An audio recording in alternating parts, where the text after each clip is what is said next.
The Batman Arkham series is unique, and I'm pretty sure it's unanimously agreed upon that the Batman Arkham series is the best superhero video games, and while some have gotten close, I don't think any have had the influence or paved the way as much as the Batman Arkham games have. Obviously, Batman Arkham Asylum was the superhero video game that put superhero video games on the map. Ever since then, it's never been the same, and I thank them for that. This video is gonna talk about what the Batman Arkham games did for superhero games, and it's also a little bit of a critique, but it's just a little bit of a mixed video. We're gonna go through all the Batman Arkham games, yes, including Origins. We're just gonna touch on that a little bit and see where it goes. We're just chilling out, talking about the games is all we're doing right now. Just giving you my opinion. Batman Arkham Asylum is the superhero video game. It paved the way for all the superhero video games to come.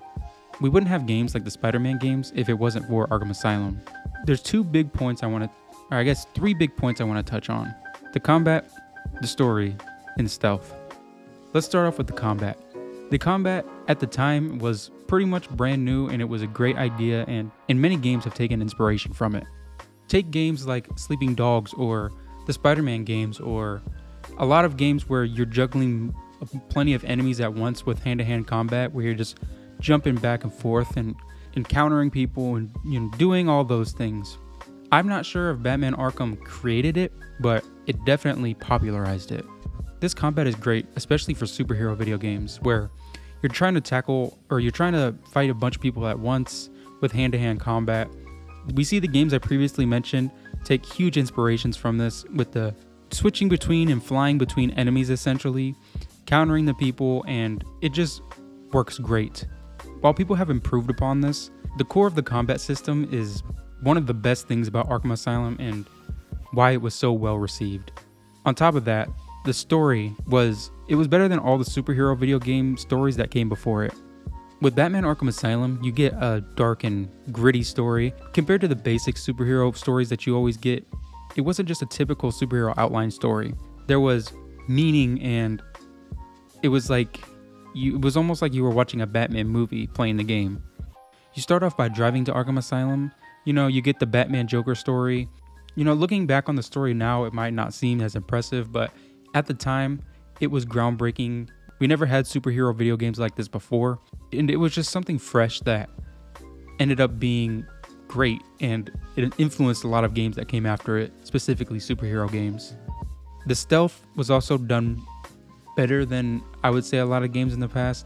While, it does get a little bit repetitive, not just throughout Arkham Asylum, but in the future games, I feel like it was pretty well done, and I always enjoy playing the stealth sections. I really like stealth games though, so that could just be me. And like I said before, towards the end, Arkham Asylum does get a little bit repetitive, but overall, it was a great game, and it did well enough to have 3 games that came after it, so it really didn't do that bad. And as I said, many games have been influenced by this game. The worst part about Arkham Asylum is the ending, and if you've ever played Arkham Asylum, the final boss battle with the Joker is a joke. If you can even consider it a boss battle, it's just him getting stuck and then you wailing on him pretty much, because after he's showing off to the news station that came to broadcast the fight, essentially. It's a very bad fight. I would say it's probably the biggest joke of a fight in the Arkham series. Luckily, they somewhat improve upon this in the future games, but this is definitely the worst part of Arkham Asylum. Overall, good game, and it not only paved the way for the Batman games that came after it, but also just other games in general. Batman Arkham City expanded on Arkham Asylum. While Arkham Asylum was just within the asylum, Arkham City was more open world, and it was, especially for the time, a huge leap, and for a superhero game especially, seeing Arkham City in full and just the open world in general, it was great. If you played Arkham City at the time it was released, the leap from Arkham Asylum to Arkham City was probably bigger than the jump from Arkham City to Arkham Knight, at least in terms of map and the technology at the time. In Arkham Asylum, you get very full, it was very compact. In Arkham City, you get a lot more freedom, and there was more side missions, and there was a whole world to explore, and it was very, very, very detailed. At least, in terms of the buildings and the decor, and you could listen to different thugs and political prisoners and all these different people's conversations just throughout the world. And there was people like Victor Zsasz that they had side missions that were throughout the game and all over the world, forcing you to explore it. It was one of the best things I think they did. Because of this and a few different things, a lot of people consider Arkham City to be the best in the series, and I'm one of those people. I really like Arkham City's story and how Arkham City felt. The open world and the story are the best parts of Arkham City. Bruce Wayne gets kidnapped by Doctor Strange. Doctor Strange knows that he is Batman, which is a whole nother side plot type thing. Doctor Strange incarcerates Batman and makes him a prisoner in Arkham City, but Bruce Wayne is Batman, and he eventually fights his way through to get to Doctor Strange, and he meets all sorts of people like Ra's and Penguin, all the classic Batman villains, plus some other people. Eventually finds out about something called Protocol 10 that Doctor Strange has been talking about, or talks about through the entire game. Eventually you fight your way through all the people that stand in your way between you and Strange. Joker poisons you along the way and you have to find a cure. There's just a bunch of stuff. Eventually you get to Doctor Strange and you find out what Protocol 10 is. Protocol 10 is essentially wiping out Arkham City because it has all the criminals from Gotham in there and just leveling it pretty much. You also find out that Ra's is the mastermind behind it. It's a very, very cool story, and at the end of Arkham City, you fight the Joker, who you've been, he was kind of a side plot, but not really. It was like kind of two main stories in one, where Joker poisoned you, you had to find a cure, and then he sent all his poison blood throughout the city. Regardless, at the end of the game, you fight a fake Joker who the entire time you were talking to throughout Arkham Asylum, and you find it out to be Clayface, which is very interesting. There's a few different signs about it throughout the game, like in Detective Vision on one of the fights, the Joker doesn't have any bones. When you find out the second Joker is Clayface after he essentially was cured, it's one of the biggest twists of the game, and Joker ends up still being sick and he's dying. After defeating Clayface, you fight the real Joker. You have the cure with you, but Joker smashes it on accident, trying to lap it up like a dog because it broke on the floor. And Joker ends up dying, which at the time was very weird because Joker doesn't really die, and if he does die, there's always something in the plot that brings him back. Joker was dead. Batman carried him out to the police at the end of the game, confirming he is 100% dead. And until Arkham Knight, we did not know what was going to happen with this. It was a very, very big thing at the time because there was no other games. It was a very big thing, and people didn't know if there was going to be another game or what was going to go on from here, because you can't have Batman without the Joker. It's the yin to his yang, and he's just needed. So it was very interesting to see what they were going to do next, if anything at all. Now we have to touch on Arkham Origins. There's not going to be a lot on this section. Like many people, I didn't enjoy this game very much. I did play it all the way through. I just was not a fan of it. First and foremost, this game was not made by Rocksteady. They needed more time to make Arkham Knight, and Warner Brothers pretty much just didn't want to wait, and they didn't want to have this big gap between Arkham City and Arkham Knight. So they had one of their other studios, I can't remember which one exactly, but they have them make a game, but they didn't want to mess up the story between Arkham City and Arkham Knight, so they made a prequel to Arkham Asylum called Arkham Origins, where Batman's just starting out. He's a young Batman, hence the name Origins. A lot of people consider this to be a black sheep. While it's definitely not as bad as people say it is, it's definitely the weakest in the series, at least in my opinion. But it's one of those things where you either love it or you hate it. It's no in between. Some people praise it for being the best in the series because of just the different takes on it, the different voice actors, and the story, the gameplay. Some people really, really like it. But I would say for a majority of the fan base, it was not received well, and most people don't even consider it to be in the series. If you go on like the PlayStation Store, the Xbox Store, and I think it's on Steam too, they have the like Batman Arkham bundle you can buy, and Arkham Origins is not even included in that.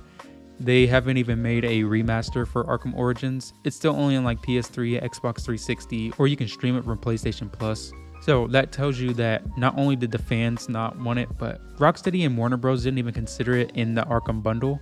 It was a good origin story, but I just feel like it doesn't add a whole lot. So we're kind of just going to brush past it essentially. If you're going to play the games, I would advise, if you have some way to play it, to at least give it a try. The story isn't terrible, but it's definitely the weakest, I would say. Batman Arkham Knight. The ending to the saga is a great game, to say the least. I would say that Arkham Knight perfected the Batman formula. It has great stealth. The combat system feels way more fluid. There's more stuff included in the combat system for both attacks and counters and flipping over people, throwing people into stuff, using your Batmobile, using different tools, and the combat system feels great. The stealth gives you more options, and there's stuff that makes it not as repetitive and a little bit more strategic. Alongside the combat, the open world is amazing. This is definitely the best open world in the series. There's so much side content, you can get lost in that before you even do the main story. The detail is unmatched, in the graphics too. This game has aged very well. And the characters and story in this game are second to none. They did a great job, and I'm glad they took as much time as they did.